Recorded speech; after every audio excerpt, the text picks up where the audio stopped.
everyone. Thanks for joining us for the Tobacco Farm Life Museum's Clips in Time. I hope that everyone is doing well and that things are going well on this very rainy day. Many schools are letting out. We're seeing lots of celebrations for the schools coming up on Facebook feeds, and so congratulations to all the students who are moving up, for all of those students who are graduating. It's been a very difficult year, so I just want to send kudos to those who have worked so hard to finish their work and move on, and to our teachers who have done a great job adapting. So as we're thinking about school and school letting out, I started thinking about summer fun and some of the traditional things that our visitors talk about when they come through and that our farmers reminisce on.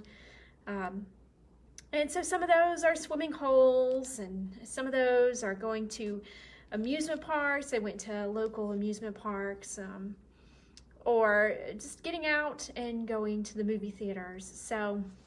So we're going to talk about the local movie theaters here in Kinley today as we explore Mr. Bob Boyette's books. Again, this week, Reflections by Bob Boyette, and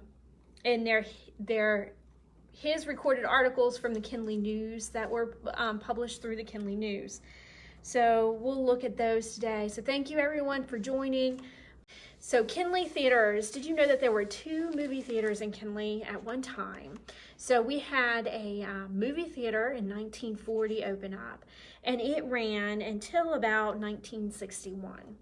And then we also had a drive-in movie theater here in Kinley that was located on 301, and it was open from about 1950 to 1957. And so what I'm going to share is just Bob Boyette's memories of the in-house theater.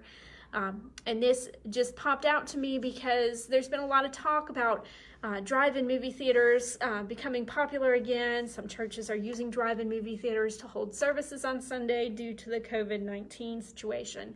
So I thought it would be fun to kind of look back and see what Mr. Boyette had to say about these movie theaters in town.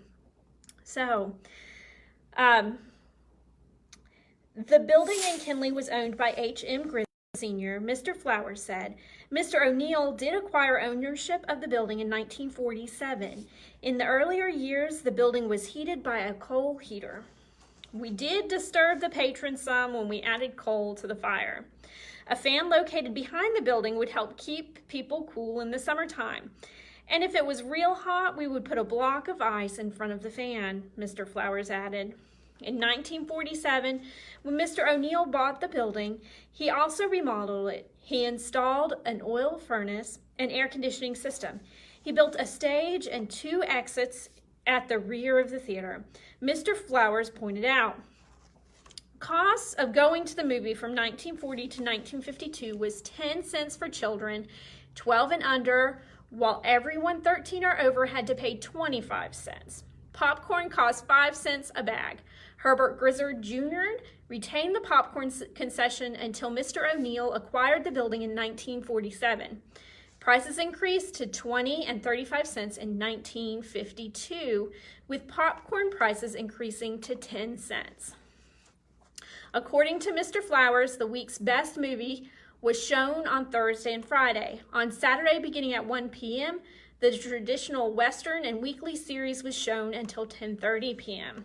After that, beginning at 11 p.m., a late show was screened. Sunday shows were in the afternoon and at 9 p.m.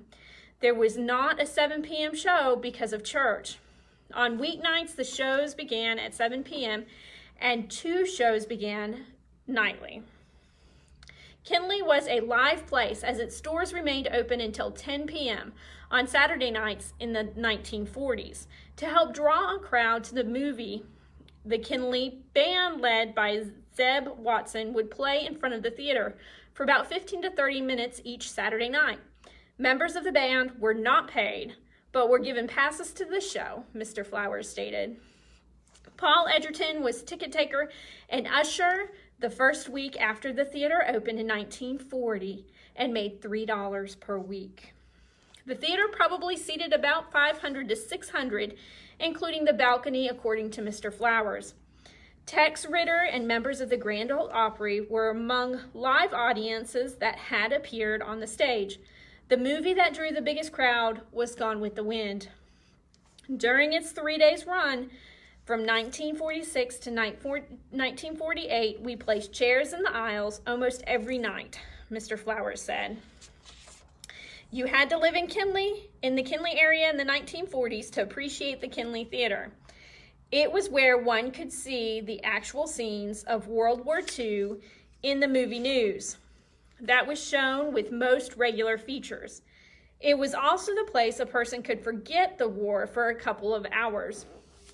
Most people would generally sit in about the same area of the theater. However, young teenage boys would sit near the front if alone, or in the back, or as near to the back as possible if they were with their girlfriends. Strange phenomenon, but a fact I remember distinctly since I passed through my teen years during the height of the Kinley Theater popularity. Had I been in the Kinley area in the 1961, I feel like a part of me would have wanted to cry when they closed it. So these were just some excerpts from Mr. Boyette's memories of his time at the Kinley Theater. But we do remember our summer activities with fond memories. And I hope that all of the students out there will have a great summer. We hope that you will include us in some of your summer plans, as hopefully we'll be able to open a little bit later this summer. So thank you so much. Join us next week for our Clips and Times. And don't forget to check out our website, tobaccofarmlifemuseum.org, and our Facebook page for more information on what's going on here at the museum. Thank you for keeping in touch with us, and send us your ideas on what you think would be interesting to be talked about, and also your memories. Thank you so much, and have a great and safe summer.